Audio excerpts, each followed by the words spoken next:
Welcome everyone to another episode of Chad Sports Talk. My name's Chad. I take a dive into world sports. This is my Week 9 college football recap video, and also at the end of this video will be the debut of my Chad Sports Talk Power Football Index Top 25. I'll give you a little more explanation to how that one's going to go, and I'm just going to go ahead and start off and go. It was an average week for me this week. If I count my bonus games, I went 10-4. Otherwise, I went 8-4 overall. So for my total counts, of course, is my channel. I'll take the bonus games as well and go, hey, I was 10-4. There's definitely some interesting matchups this weekend. A couple of I did not see go the way they did, and others I kind of knew they'll kind of play out this way. So let's go ahead and just dive right in and start off with those ACC games, and kind of go. Let's start off with Notre Dame hosting North Carolina. I knew this would go back and forth. North Carolina, like I said, is one of those teams that go up and down every week, so it's hard for them to really pinpoint exactly how this team's going to be. But Mac Brown always seems to get the best out of his students, and there's no exception this week. They traded blow for blow for the Irish. It was pretty epic. Notre Dame had no answer for Sam Howell whatsoever. He could have done pretty much anything he wanted to.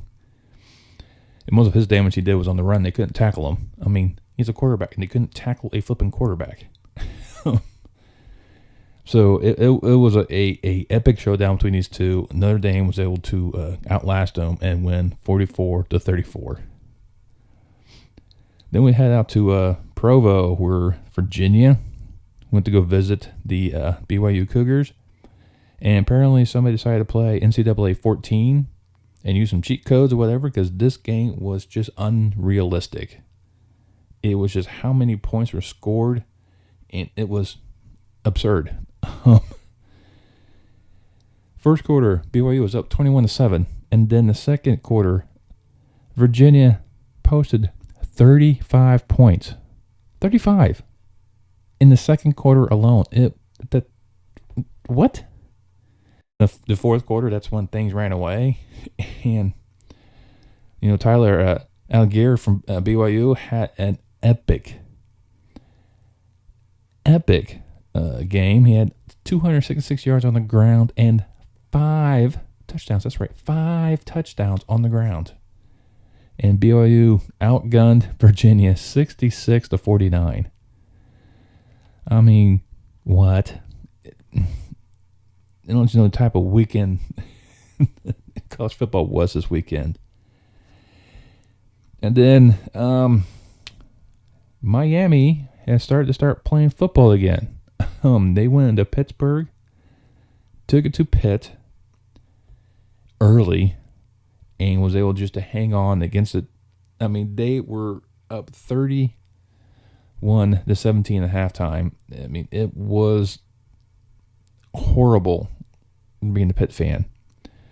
But Kenny Pickett was trying his darndest to get Pitt back into it and control their destiny in the ACC. He had over 500 yards passing and 3 touchdowns. I mean, that's just ridiculous. But Miami was able to hold on and beat another ranked member of the ACC 38-34. So looks like the U is coming back and could cause some havoc down the road in the ACC race. ACC had a lot of games on the docket that had a lot of key factors that could play in effect later on in the season. And let's go ahead and go into Ole Miss visiting Auburn. Both these schools need this win to keep pace with Alabama, who only has 1 loss right now in conference play. Same with both of these schools going into this matchup. And Ole Miss needed this because they already lost to Alabama, so they need Alabama when they lose a second conference game. Highly unlikely. And Auburn needed this, and if they can win out the rest of their conference play, that makes the Iron Bowl a even bigger factor, as it does a slot for the SEC championship. And it was definitely one of those games where Carroll and and Mix were just going back and forth, trying to see who was the better quarterback. And in the end, Auburn was able to hold on, mainly behind Tank Bigsby's running. He had 140 yards on the ground. And despite Carroll's trying to, will his team back, there's a few questionable fourth down plays that Lane decided to go for and didn't make. And Auburn won 31-20 to keep pace with Alabama. Now, another one featuring a West team and an East team was Kentucky visiting Mississippi State. Now, Mississippi State, if they win this one, now they're on the game back behind Alabama.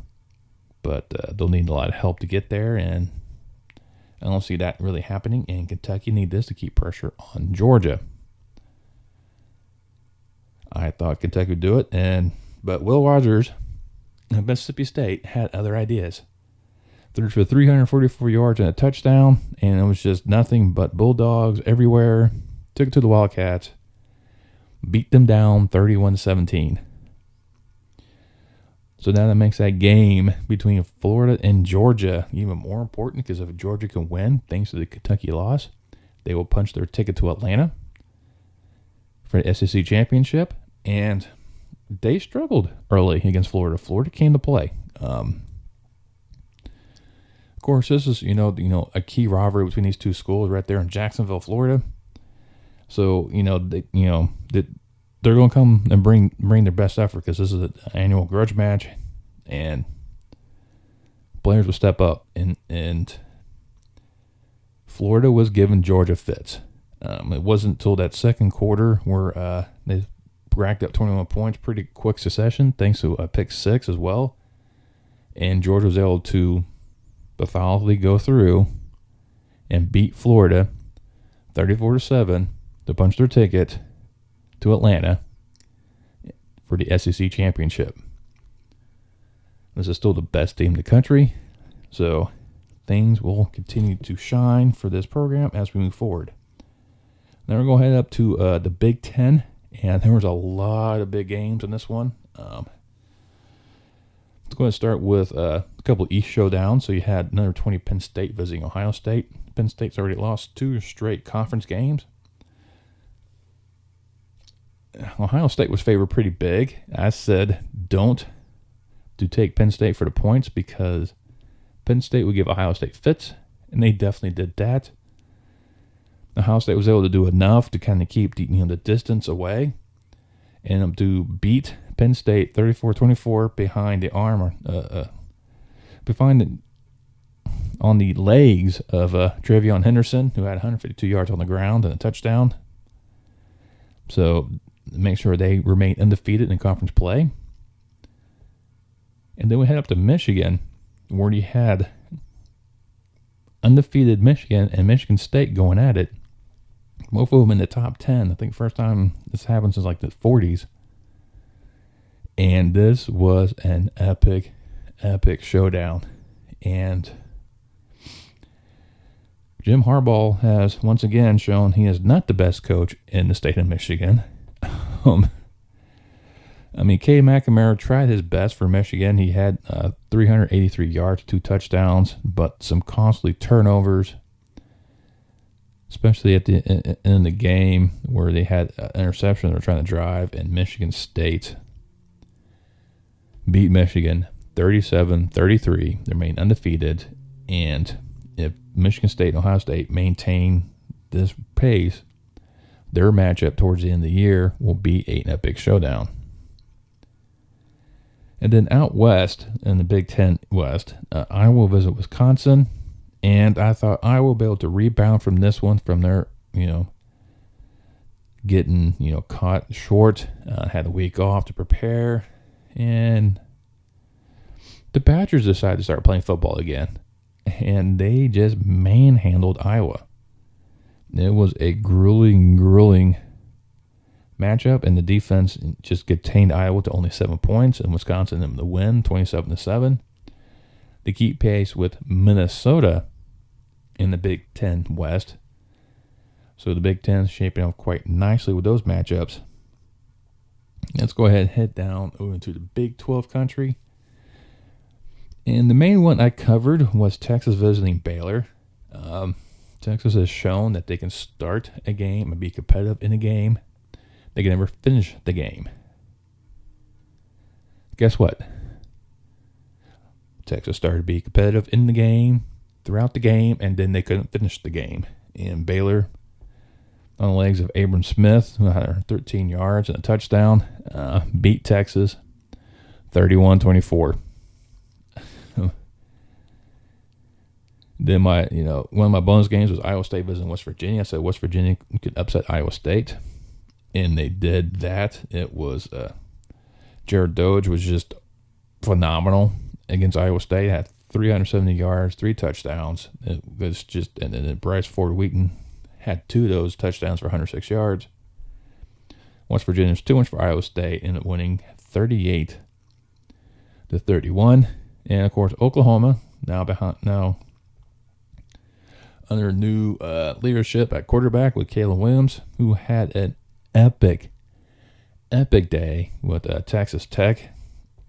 Threw for over 400 yards and 6 touchdowns. 6 touchdowns. So he's definitely planted himself right in that offense, and will ensure that this team, I think, is going to look really good moving forward. I think Rattler's going to start looking elsewhere to play, but you'll definitely see how this one plays out. And in the ACC, staying in Texas, you had undefeated SMU visiting one-loss Houston. Both these schools were still undefeated in conference play in the American. And then you keep pace with Cincinnati, who also won on Saturday. And this was an epic showdown, old rivalry games from the old Southwest. And Clayton Tune was just in tune.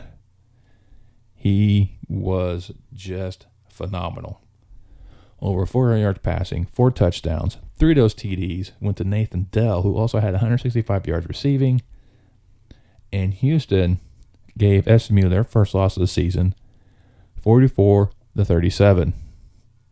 And then out west, in the Mountain West, undefeated Aztecs are playing host to Fresno State. This was a game that San Diego State needed to win to keep, Fresno State needed to win to keep the pressure on San Diego State to put more pressure on that West Division, the Mountain West, to see who might take on Utah State, who happens to be leading the Mountain. And Fresno State, I thought it could happen, but I thought San Diego State could rectify the situations they've had the past 2 weeks where they barely got past San Jose State. Had to go double overtime to beat them after a 6-6. And then Air Force, they struggled a bit. So I figured they had the thing straight. Fresno State had other ideas.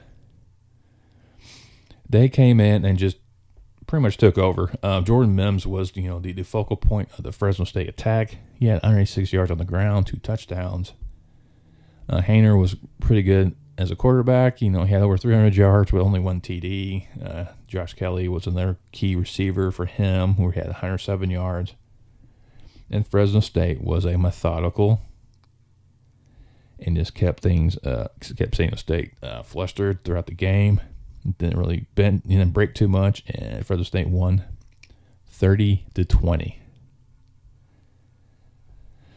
So, like I said, I am going 10-4 overall, which is not bad.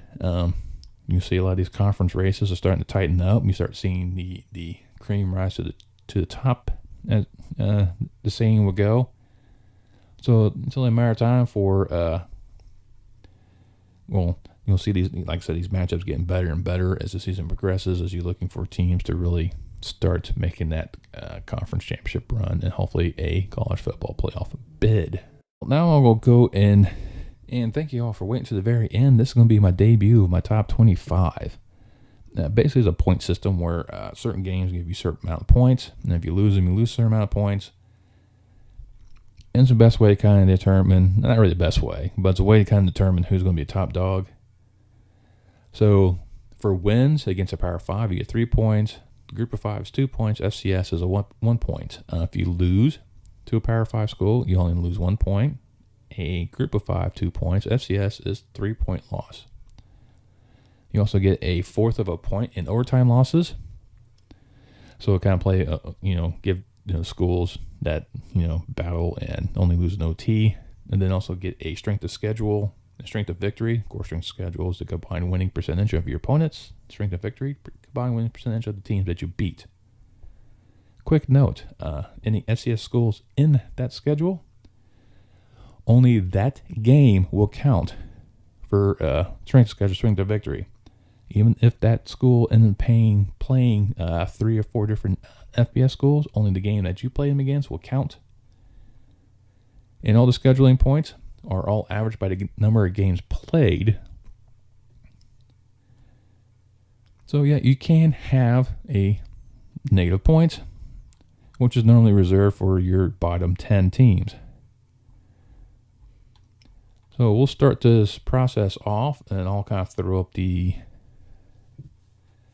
schools up there really quick, except for the top 10. So at 25, I have Mississippi State, 5-3, who have 2.3, almost 2.4 points. At number 24, Pitt's still hanging in there at 6-2, 2.414. Wisconsin at 23. NC State's at 22. San Diego State's still hanging in there at 21. At 7-1. Kentucky's at 6-2 at number 20. 19's Ole Miss, also 6-2. Ahead of them is Auburn. Minnesota at ranked 17th at 6-2. UTSA at 16 at 8-0. Iowa still hanging in there at number 15 at 6-2. BYU's at 14 at 7-2. A&M is at 13. Cincinnati at 12th. Baylor's at number 11. Now, I know a lot of the AP polls and all the other sports, everyone has everyone at Cincinnati ranked higher. And me personally, I probably would as well. But because of their strength of schedule and strength of victory, that's what really hampered them, because both of them are under 500. So let's just kind of go into my top 10. At number 10, it's going to be Oklahoma State. 7-1 with 3.039 points. And they have a strength of schedule of 0.549, 490 for strength of victory. Number 9 is going to be Oregon. It's at 7-1. Number 8, it's going to be Alabama at 7-1. Number 7, Notre Dame. It's at 7-1. And one of the first two out, as they would say, Ohio State's at 6, 7-1. Yes, I got Ohio State 6, just because their loss. Number 5 is Michigan. They didn't fall very far. Originally, I think they had this school at 2 before last week, so that's why they're still hanging in there at number 5. Number 4, undefeated Wake Forest. You have to give credit to the Demon Dinkins. They are doing quite well. I think they still have the meat of their schedule really still to come, so some challenges are coming. So probably could affect them later on. Number 3 is Oklahoma. Right now, they are playing extremely well behind Caleb Williams, and they should be make sure that they get into the college football playoff where they're playing. Number 2 is Michigan State. You can make the argument that Ohio State's technically better than they are, but Michigan State's knocked off an undefeated school. Ohio State has a loss. That's the only difference really between these two programs. I think no argument from anyone. Georgia's number 1. Well, thanks for listening, showing your support. I truly appreciate it from everyone who's always viewed my videos and provided your feedback. I love you all for doing that. So let me know what you think was the biggest disappointment this past weekend. What's your most surprise game you saw? Or are you looking forward to seeing the playoffs? I mean, I really want to see Cincinnati in those playoffs. I really want to give that group of 5 some love in the college football playoff. They desperately need it. But hey, just let me know in the comments below. Once you're there, you go ahead, hit that thumbs up for me, give me a like. You can also subscribe. Once you subscribe, you can smash that notification bell. Let you know next time I post a video. And I'll see you on Friday when I do Week 10's preview. And I'll see you next time on Chad Sports Talk.